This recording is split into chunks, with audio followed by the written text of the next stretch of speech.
Zullen we eerst molen? Molen we het brood? Ja.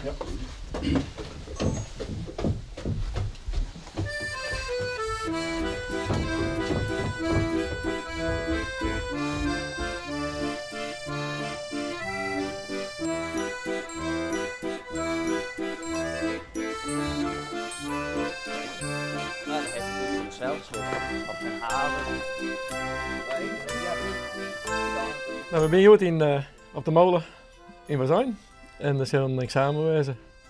Ja. Mark zal examen doen. En het is wel bijzonder, Mark is nog vrij jong, hè?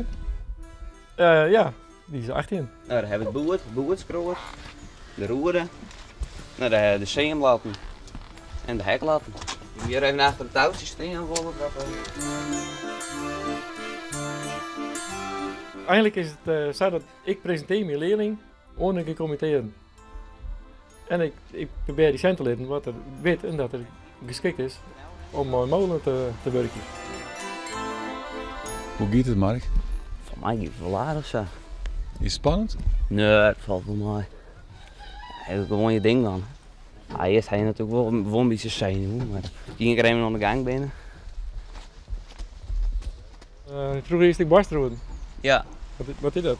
Nou, dat is, daar heeft je dan een roer die draaien deel, daar heeft je in wat dan door de afskoop gaat. En dan heeft je twee aflangen jongens, maar die dan maar strappen om het stukje roer zit wat door de afskoop heen gaat. Nou, ik moest voor de middelbare school moest ik een maatschappelijke stage doen. Dus heb ik een keer teruggekomen. Hoe dat komt, dat weet ik anders ik net, dat het hier zou wezen met. Ja, hij is nooit op voet gegaan. En dat gaat geweldig. Mark is wel handig, hij had het inzicht ik wel. Dus Ja. dat ging prima. En hij was 14 toen hij kwam en dan moest hij pas examen doen als hij 18 was. Wat is die passie? Wat vind je er mooi aan? Ja, uiteindelijk, ik weet het ik net.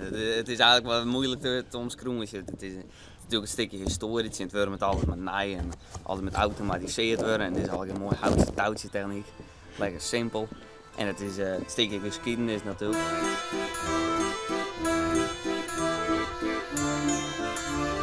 Molen op de wind zetten, zand ervoor.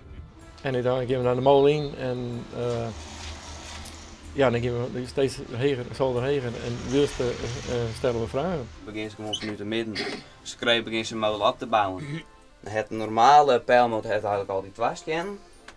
Uiteindelijk dan gaan we naar onder en dan gaan we bij je thuis. We hebben nog even een theorie en dat gaat er vaak nog wat extra hoe het waar.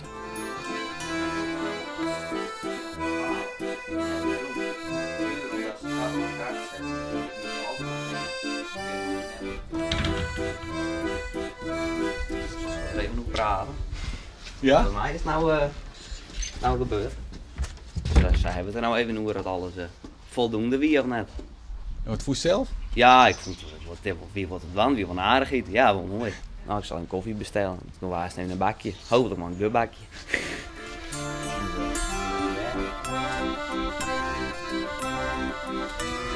Zo, nou kijk nog steeds van maar Maar steek in. Perfect, ja. Ja, mooi. Gefeliciteerd. Ja. Bob jongen, Mark. Hartstikke mooi. Hartstikke mooi jongen. Van harte gefeliciteerd, Mark. Ja. Mijn vlaggenwimpel succes. Ja, ik hoop ooit mijn werk ervan mij te kennen, maar dat is wel dreig. Maar het is mogelijk. Er binnen ik al leerling waren die dan nou zijn werken van maken hebben. Slagen het net, nou jammer, maar altijd kennen het luisteren.